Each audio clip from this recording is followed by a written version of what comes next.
Melissa, have you finished your health check yet? Are there any results?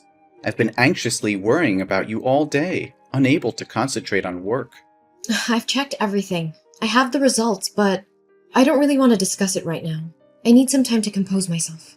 Why are you shutting me out? Are the results not good? Just tell me, and we'll face it together. Well, I have breast cancer. And they said it's an advanced stage, spreading rapidly. The doctor insisted on immediate hospitalization because it's becoming dangerously life-threatening.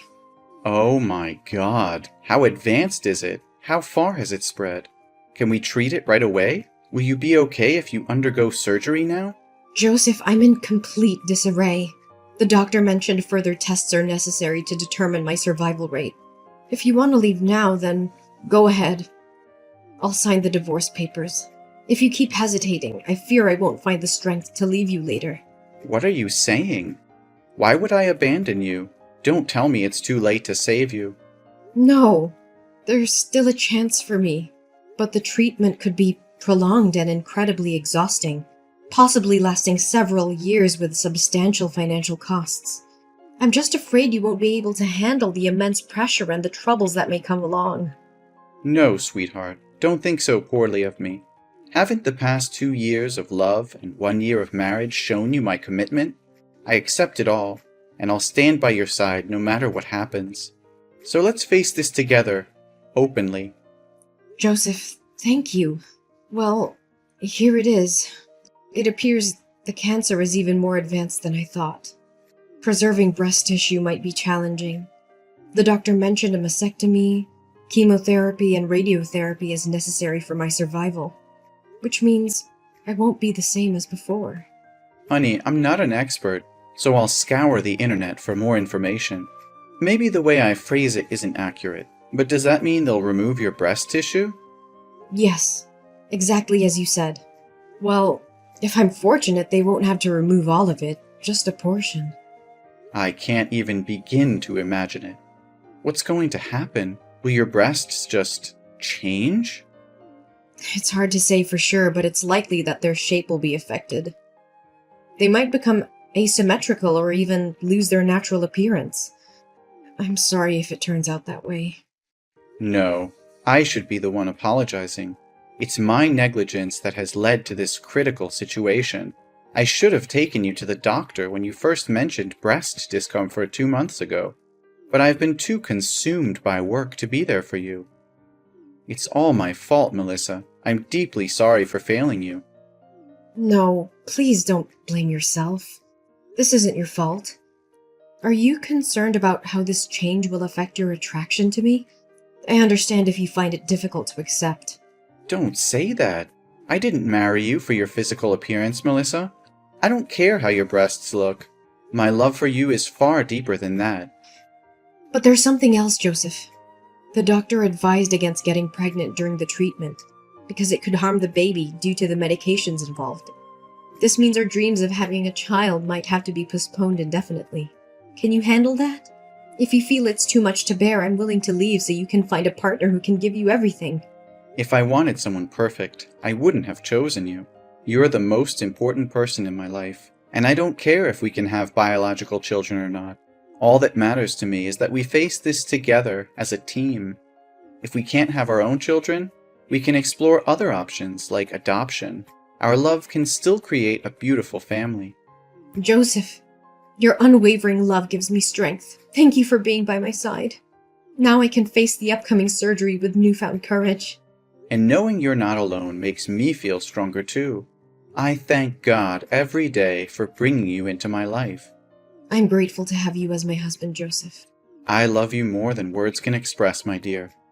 Now, take some rest and get ready for our date tonight. I'll take you to our favorite restaurant, where we can cherish each moment together. Yes, Joseph. I look forward to it. Hey, Melissa. I heard from Joseph. He just stopped by my house and told me about your condition. Since he has to go on a business trip for a few days, he asked me to take care of you. Do you really have breast cancer? Why didn't you tell me anything? Oh, hi, Mom.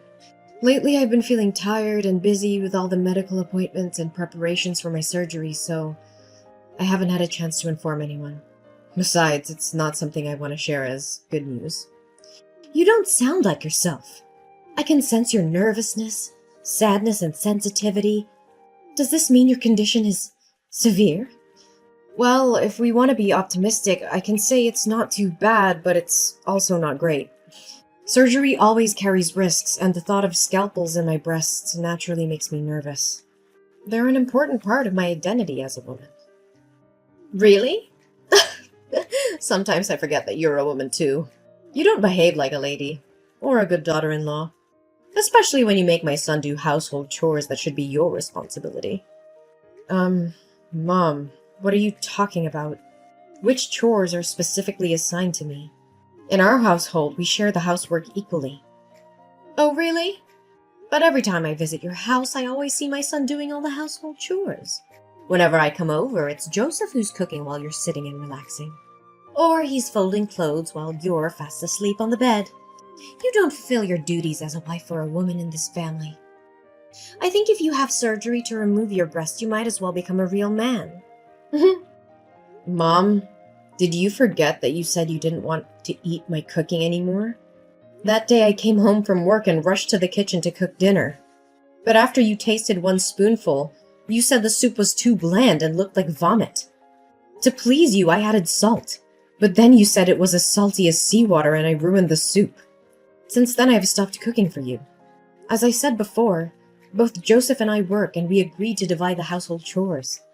Usually I handle laundry, and Joseph takes care of ironing and folding. Sometimes appearances can be deceiving. Those tasks are typically meant for women, but I can't force my husband to do them. My son is exhausted from work, and you still make him do more? Mom, it's because you constantly scrutinize and criticize everything that he and I had to move out and live separately. I'm exhausted and I don't want to continue arguing with you.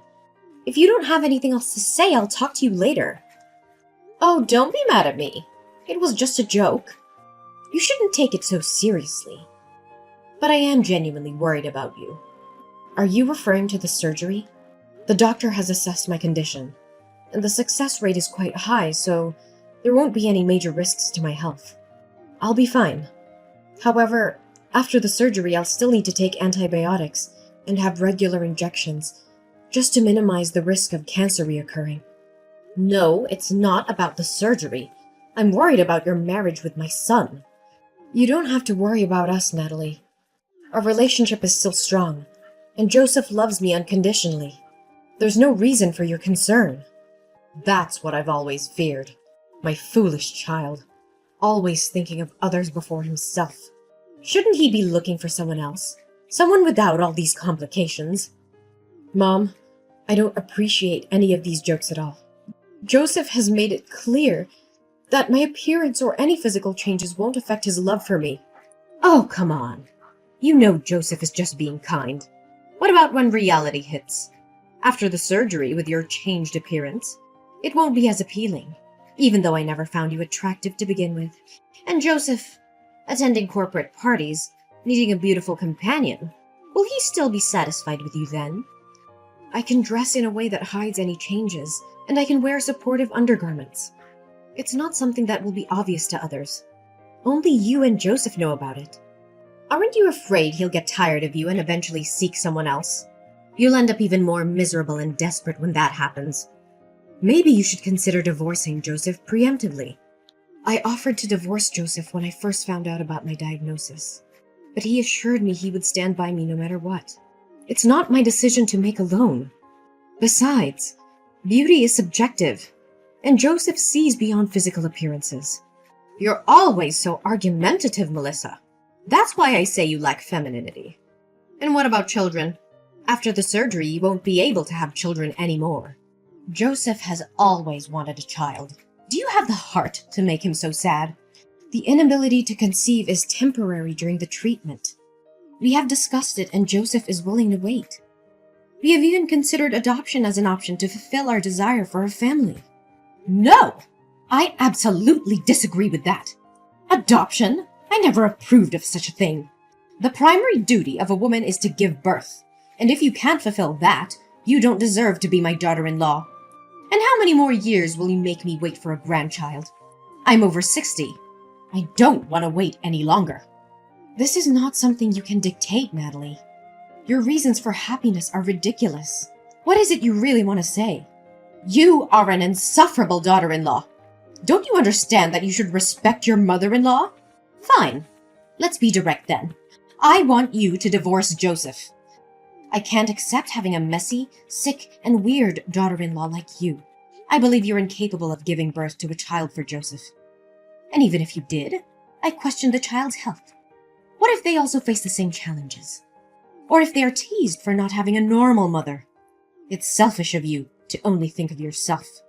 You do realize that breast cancer isn't contagious, right? Besides, I don't want to divorce Joseph. I love him very much, and it seems like Joseph disagrees with your idea as well, doesn't he? If Joseph had agreed, you wouldn't have gone to such great lengths to convince me of anything. I have already introduced Joseph to a friend's daughter. I really like that girl and want her to be my daughter-in-law.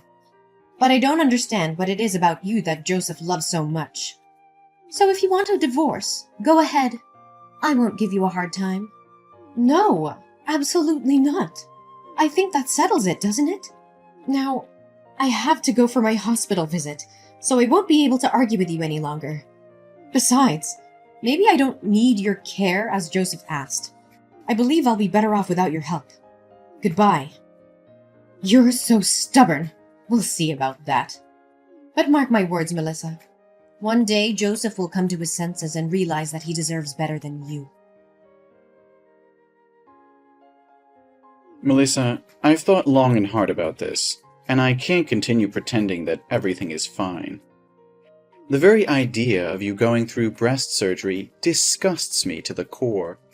I've tried to sympathize with your situation, but I've found comfort in the arms of another woman. She possesses a beauty and allure that surpasses anything you could ever offer. She is fertile and capable of fulfilling my desire for children. I can no longer bear the weight of your burdens. Divorce is the only path for us now, and I insist that you disappear from my life, taking your illness with you. I am devoid of any care or compassion, and I won't spend a single penny on your behalf. Don't text me back. I don't want to talk with you anymore. Leave my house before I return, for you have never been deserving of my love.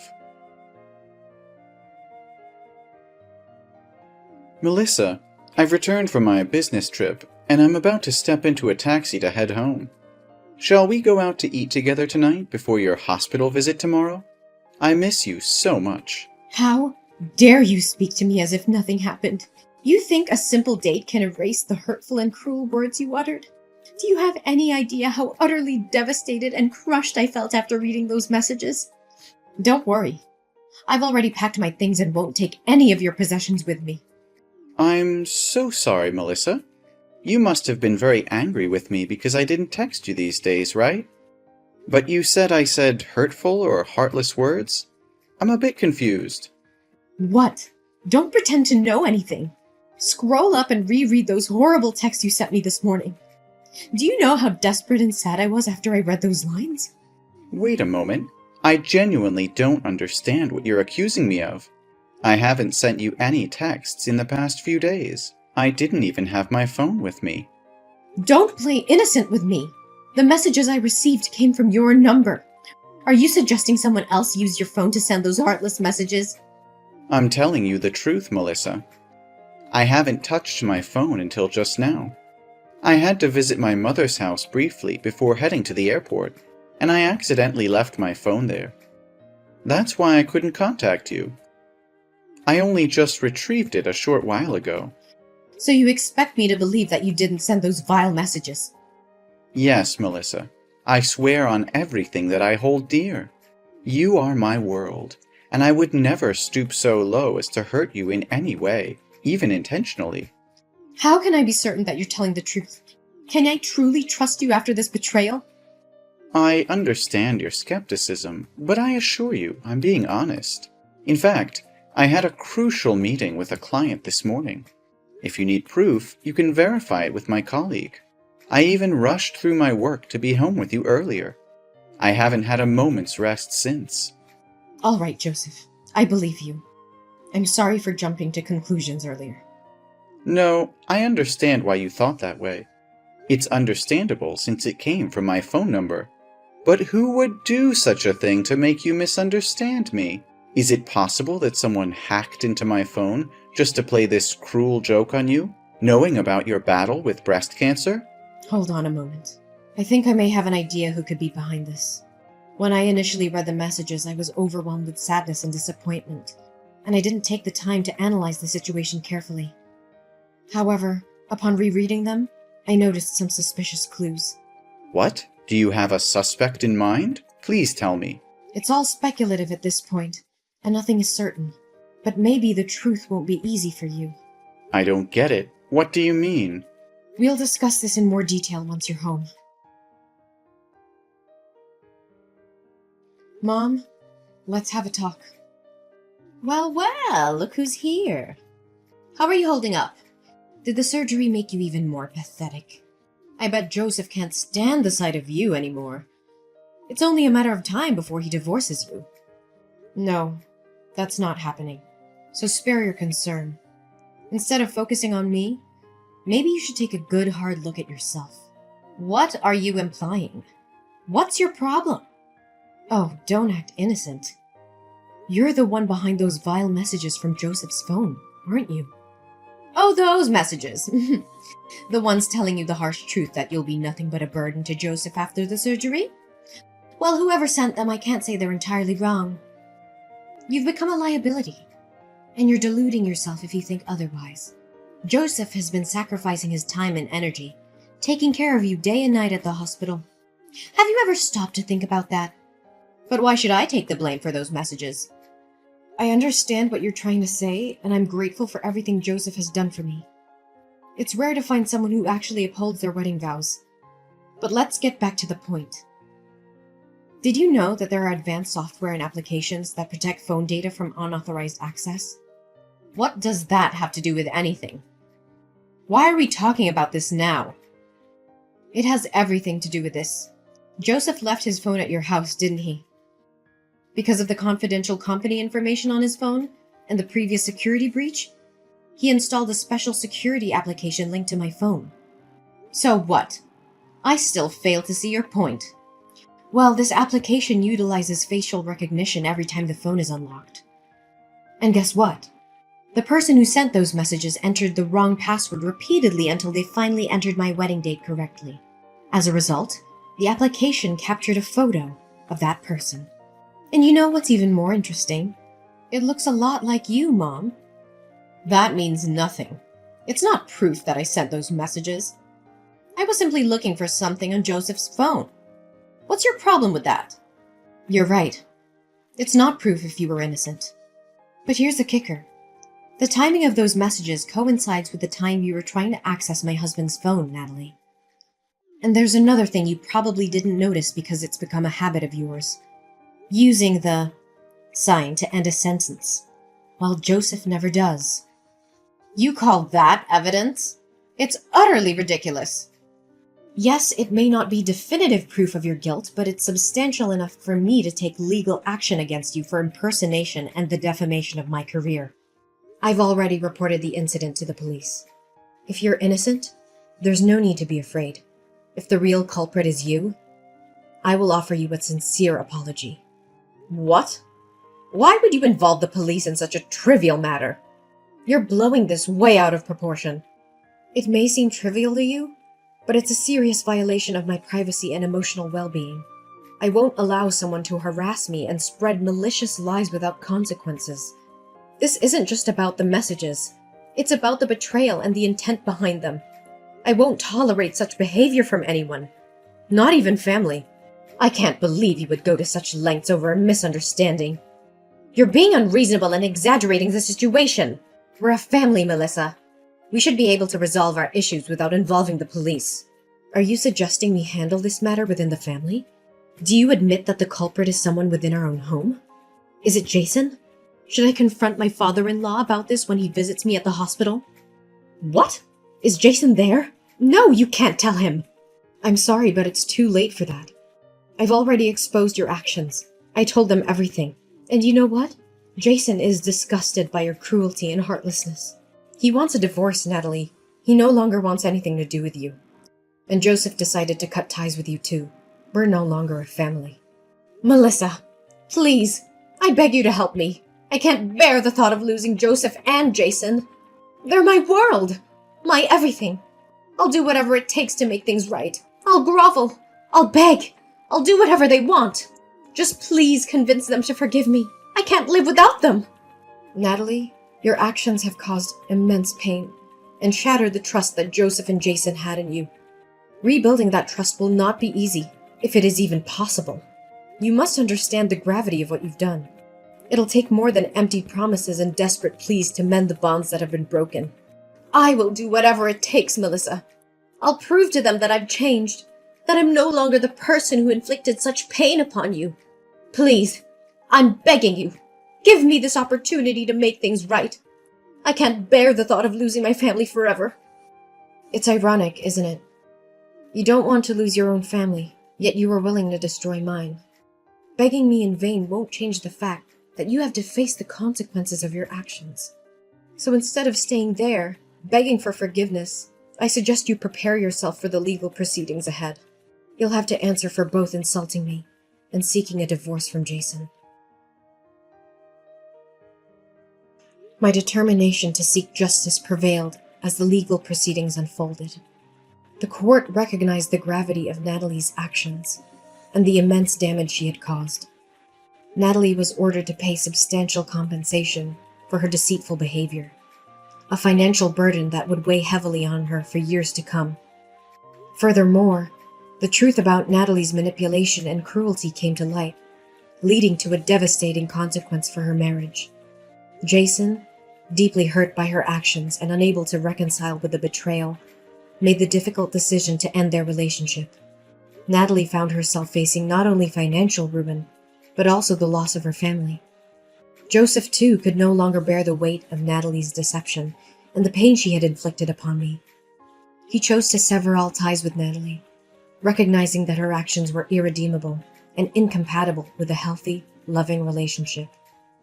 On the other hand, my resilience and unwavering spirit allowed me to overcome the challenges I faced.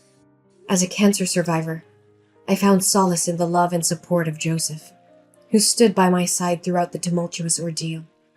Together, we created a new chapter in our lives, filled with happiness, growth, and a profound appreciation for the bond we share.